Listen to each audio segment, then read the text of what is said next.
ये कट्टर भ्रष्टाचारी पार्टी की पहली सरकार कांग्रेस के समर्थन से दिल्ली में बनी थी और इसलिए इन्होंने जो भ्रष्टाचार की जननी कांग्रेस है उससे बराबर भ्रष्टाचार के पाठ पढ़ लिए हैं। हम छोटे थे तो एक कथा सुना करते थे और कथा बड़ी मजेदार थी। वो कथा ऐसी थी कि एक प्रेग्नेंट वुमेन डिलीवरी के लिए अस्पताल में गई और बेटे का जन्म हुआ, लेकिन जो नर्स वो डिलीवरी करवा रही थी वो ढूंढने लगी चारों तरफ, उसकी अंगूठी कहीं खो गई थी।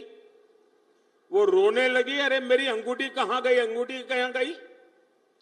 अब बेटे का जन्म हुआ लेकिन वो अपनी मुट्ठी नहीं खोलता था, तो डॉक्टरों को चिंता हुई, बच्चे की मुट्ठी क्यों नहीं खुल रही है, अभी तो पैदा हुआ है। डॉक्टरों ने बड़े तरीके से उसकी मुट्ठी खोली तो अंगूठी उसकी मुट्ठी में थी। तो लोगों ने कहा ये बच्चा पैदा होते ही चोरी करता है, तो पता चला उसका बाप बहुत बड़ा चोर था, बड़ा डाकू था। तो जन्मजात ये भ्रष्टाचार की जननी कांग्रेस की गोद से एक कट्टर भ्रष्टाचारी पैदा हुए हैं और इसलिए कांग्रेस को तो भ्रष्टाचार में पीएचडी करते करते 60 साल लगे। ये तो जन्म से ही कट्टर भ्रष्टाचारी पैदा हुए हैं। भाइयों बहनों, और कैसा झूठ ये सेना के जवानों की आंख में कैसी धूल झोंकते हैं। और मुझे याद है 2013-14 के चुनाव में यहां पंजाब में आकर के पूर्व सैनिकों के साथ छोटी छोटी अपनी मीटिंगें करके हवा फैलाते थे कि ओआरओपी कर दिया।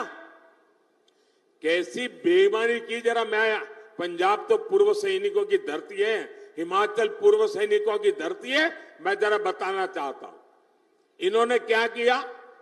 मैंने 2013 में जब मुझे प्रधानमंत्री पद का उम्मीदवार घोषित किया तो मैंने रेवाड़ी में सबसे पहली पूर्व सैनिकों की रैली की। उस रैली में मैंने घोषणा की कि हमारी सरकार बनेगी तो हम 1 रैंक 1 पेंशन लागू करेंगे। तो ये घबरा गए, बोले मोदी ऐसी चीज लाया है कि मर जाएंगे।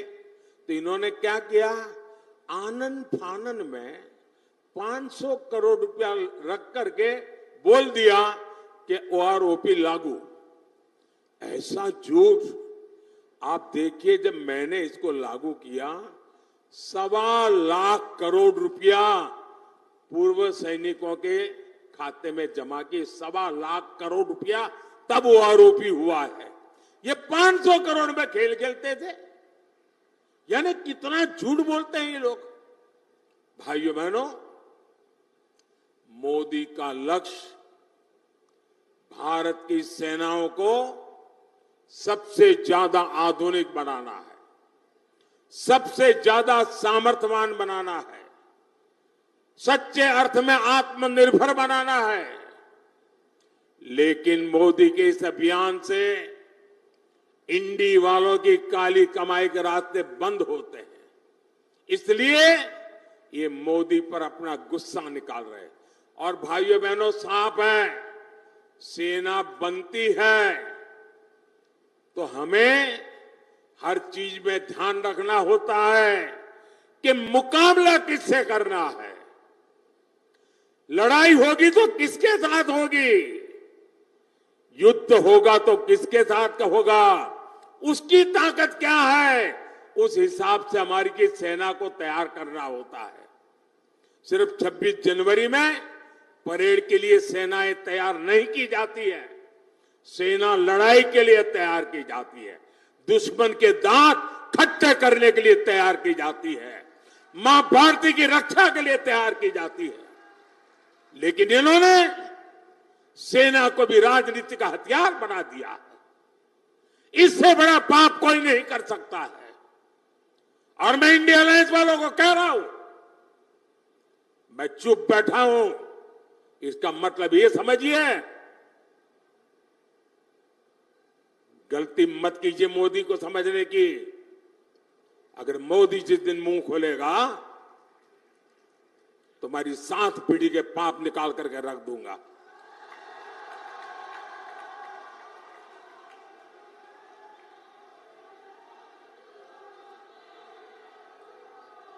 आपको मोदी को जितनी गालियां दे दीजिए, लेकिन मेरे देश की सेना का अपमान ये मोदी नहीं सहन करेगा।